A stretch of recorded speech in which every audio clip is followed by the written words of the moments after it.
AQShda dehqonchilikni rivojlantirish uchun 700 million dollarlik dastur ishga tushirildi. O'zbekiston limon eksportini 25% ga oshirdi. Yevropa davlatlari bilan hamkorlik kengaymoqda. Qishloq xo'jaligi tizimiga oid haftaning muhim voqea hodisalari tafsiloti bilan Agronews dasturi yana e'tiboringizda. Mazkur hafta joriy mavsumga doir amalga oshirilayotgan agrotexnik ishlar samaradorligini o'rganishga bag'ishlangan rasmiy tashriflar, uchrashuvlar hamda tizim rivojiga yo'nalgan hamkorlik kelishuvlariga boy bo'ldi. Kanalga obuna bo'ling, videoga like bosing va yaqinlaringiz bilan bo'lishing. Biz boshladik. Milliy statistika qo'mitasi ma'lumotlariga ko'ra 2025-yilning yanvar-noyabr oylarida O'zbekiston 11 ta xorijiy davlatga jami 3,8 ming tonna limon eksport qildi. Eksport qilingan mahsulotlar qiymati 5,4 million AQSh dollarini tashkil etdi. Eksport hajmi o'tgan yilning mos davriga nisbatan 764 tonnaga, ya'ni 25% ga oshgan. Bunda asosiy xaridorlar Qozog'iston, Rossiya va Qirg'iz Respublikasi. Qishloq xo'jaligi vaziri Ibrohim Abdurahmonov Turkmanistonning Ashxobod shahriga tashrif buyurib, iqlim o'zgarishi sharoitida barqaror agro-oziq-ovqat tizimlarini rivojlantirish masalalariga bag'ishlangan xalqaro konferensiyada ishtirok etdi. Tashrif doirasida vazir FAO bosh direktori Tsui Dunyuy bilan norasmiy ravishda uchrashuv o'tkazdi. Suhbat chog'ida iqlim o'zgarishining qishloq xo'jaligiga ta'siri, suv va yer resurslaridan samarali foydalanish, shuningdek Markaziy Osiyo mintaqasida barqaror oziq-ovqat tizimlarini shakllantirish bo'yicha hamkorlik istiqbollari muhokama qilindi. Shuningdek, vazir Ashxobod shahridagi Yildiz mehmonxonasida o'tkazilgan konferensiyada nutq so'zlab, iqlim o'zgarishi sharoitida qishloq xo'jaligi barqarorligini ta'minlash O'zbekiston agrar siyosatining ustuvor yo'nalishlaridan biri ekanini ta'kidladi.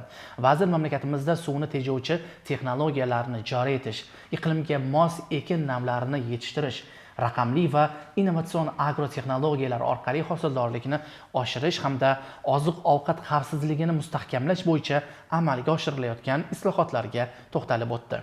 Shuningdek, ushbu yo'nalishda xalqaro tashkilotlar, jumladan FAO bilan yaqin hamkorlik muhim ahamiyat kasb etishi qayd etildi. Tadbir doirasida Ibrohim Abdurahmonov Turkmaniston qishloq xo'jaligi vaziri Chariyan Purivich Chetiyev bilan uchrashib, agrar sohada hamkorlikni yanada kengaytirish masalalarini muhokama qildi. Muloqot davomida iqlim o'zgarishi sharoitida ekinlar barqarorligini ta'minlash, urug'chilik sohasida tajriba almashish hamda ilmiy asoslangan yondashuvlarni joriy etish istiqbollari muhim yo'nalish sifatida qayd etildi. Tomonlar kelgusida urug'chilik, ilmiy tadqiqotlar va seleksiya yo'nalishlarida hamkorlikni mustahkamlash, shuningdek, agrar sohada qo'shma loyihalarni amalga oshirish bo'yicha muloqotni davom ettirishga kelishib oldilar. AQSh qishloq xo'jaligi departamenti fermerlarning ishlab chiqarish xarajatlarini kamaytirish, tuproq salomatligini yaxshilash va suv sifatini oshirishga qaratilgan 700 million dollarlik regenerativ dehqonchilik dasturi ishga tushirilganini ma'lum qildi. Dastur uzoq muddatli hosildorlikni mustahkamlash va mamlakatning oziq-ovqat hamda xom ashyo ta'minotini barqarorlashtirishni maqsad qilgan. Mazkur tashabbus AQShning tabiiy resurslarini muhofaza qilish xizmati orqali amalga oshiriladi. Departament ma'lumotlariga ko'ra, ajratilgan mablag'ning 400 million dollari AQIP, 300 million dollari esa CSP dasturlari doirasida fermerlarga yo'naltiriladi. Ushbu dasturlar avvaldan amalda bo'lib, yangi tashabbus ularni yagona va soddalashtirilgan tizimga birlashtiradi. Yangi dastur doirasida fermerlar regenerativ dehqonchilik amaliyotlarini joriy etish uchun faqat bitta ariza orqali murojaat qilish imkoniyatiga ega bo'ladi. Tashabbus asosan tuproqni tiklash, resurslardan samarali foydalanish va barqaror dehqonchilik usullarini keng joriy etishga qaratilgan. Qishloq xo'jaligi vaziri Ibrohim Abdurahmonov O'zbekistonning Belgiya va Ispaniyadagi favqulodda va muxtor elchilari G'ayrat Fozilov hamda Farruh Tursunov bilan uchrashuv o'tkazdi. Unda so'nggi yillarda Yevropa davlatlari, jumladan Belgiya, Niderlandiya va Ispaniya bilan agrar sohada amalga oshirilayotgan hamkorlik ishlari, shuningdek kelgusi istiqbolli rejalar atroflicha muhokama qilindi. Muloqot chog'ida 2026-yilda Toshkent shahrida O'zbekiston Niderlandiya agro biznes forumini tashkil etish maqsadga muvofiqligi ta'kidlandi. Shuningdek, qishloq xo'jaligining ustuvor yo'nalishlari bo'yicha hamkorlikni kengaytirish zarurligi ta'kidlandi. Xususan, iqlim o'zgarishi sharoitida yangi genetika va O'zbekiston iqlimiga mos ekin navlarini joriy etish masalalari muhokama qilindi. Bundan tashqari, Ispaniya bilan hamkorlikda amaliy loyihalarni yo'lga qo'yish taklif etilib, Gedepsa kompaniyasi bilan O'zbekiston hududida zaytun plantatsiyalarini barpo etish, shuningdek xalqaro zaytun kengashi bilan hamkorlikda zaytunchilikni rivojlantirishga qaratilgan milliy dasturlar uchun xalqaro texnik va moliyaviy ko'mak jalb etish masalalari ko'rib chiqildi va loyihalarni tez fursatlarda amalga oshirishga kelishib olindi. Qishloq xo'jaligi vaziri o'rinbosari Alisher Shukurov boshchiligidagi Qishloq xo'jaligi vazirligi delegatsiyasi Germaniya Federativ Respublikasiga tashrif buyurib, Berlin shahrida bo'lib o'tgan 18-chi Qishloq xo'jaligi vazirlari konferensiyasida ishtirok etdi. Tadbir Yashil hafta, ya'ni Grüne Woche 2026 xalqaro ko'rgazmasi doirasida tashkil etilib, unda 70 dan ortiq mamlakatlar vakillari qatnashdi. Konferensiya doirasida Alisher Shukurov Germaniya federal oziq-ovqat va qishloq xo'jaligi vaziri Alois Reiner, BMT bosh kotibining suv masalalari bo'yicha maxsus elchisi Retno Marsudi hamda qator xalqaro tashkilotlar vakillari bilan ikki tomonlama uchrashuvlar o'tkazdi. Muloqotlar global oziq-ovqat xavfsizligi, suv resurslarini barqaror boshqarish, qishloq xo'jaligini iqlim o'zgarishiga moslashtirish va xalqaro hamkorlikni kengaytirish masalalariga bag'ishlandi. Shuningdek, delegatsiya xalqaro suv boshqaruvini rivojlantirish va takomillashtirish mavzusidagi sessiyada ham qatnashib, transchegaraviy suv resurslaridan samarali foydalanish va hamkorlik mexanizmlarini kuchaytirish bo'yicha fikr almashdi. Tadbirlar doirasida Qozog'iston, Armaniston, FAO, UNEDO hamda Germaniya Agro-sanoat alyansi vakillari bilan ham muzokaralar o'tkazildi.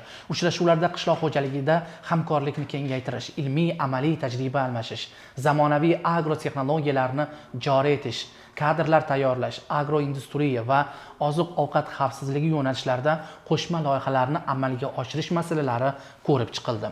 Tomonlar kelgusida o'zaro manfaatli hamkorlikni yangi bosqichga olib chiqish, agroklasterlar faoliyatini rivojlantirish, urug'chilik, chorvachilik hamda qishloq xo'jaligi mahsulotlarini qayta ishlash sohalarida qo'shma tashabbuslarni ilgari surish bo'yicha kelishib oldi.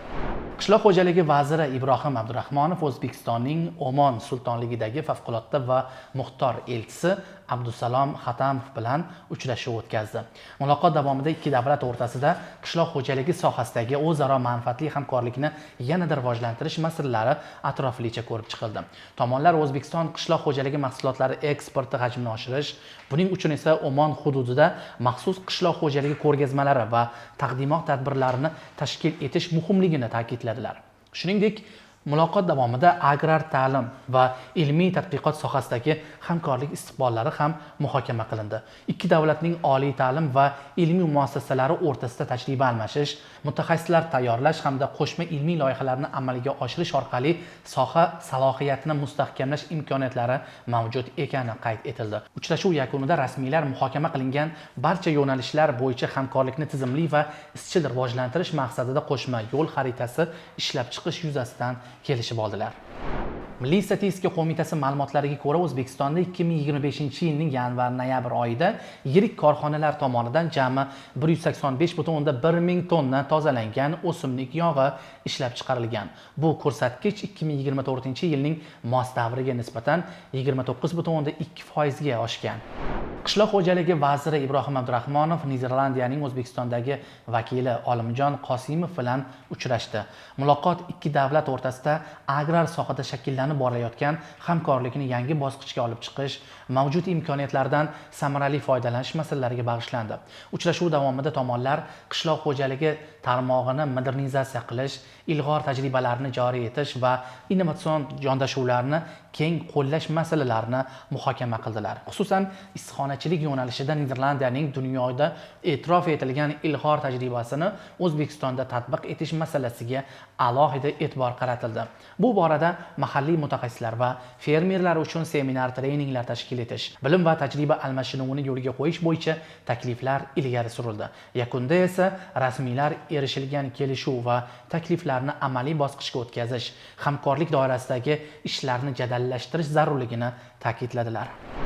Qishloq xo'jaligi vaziri o'rinbosari Jamshidjon Abduzuhurov GW International kompaniyasi rahbari Kim Samyong bilan uchrashuv o'tkazdi. Muloqot davomida ikki tomonlama hamkorlikni yo'lga qo'yish, agrar sohada qo'shma loyihalarni amalga oshirish, shuningdek, yangi duragay navlar orqali suv sarfini qisqartirish masalalari atroflicha muhokama qilindi. Xususan, sabzavot urug'chiligi va ko'chatchilik yo'nalishlarida O'zbekistonda ilmiy tadqiqot ishlarini tashkil etish bo'yicha aniq va amaliy takliflar ilgari surildi. Koreya tomoni yuqori hosildor, iqlim sharoitiga mos navlarni yaratish, istiqbolli urug'larni tajriba tariqasida dalalarga ekish orqali soha rivojiga hissa qo'shish tashabbuslarini bildirdi. O'z navbatida Jamshidjon Abduzuhurov meva-sabzavot urug'chiligi va ko'chatchilik O'zbekiston uchun strategik ahamiyatga ega yo'nalish ekanini ta'kidlab, ushbu sohalarda xalqaro hamkorlikni kengaytirish muhimligini alohida qayd etdi. Uchrashuv yakunida tomonlar aniq loyihalar, ularni amalga oshirish mexanizmlari hamda kelgusi hamkorlik bosqichlari bo'yicha muloqotni davom ettirishga kelishib oldilar.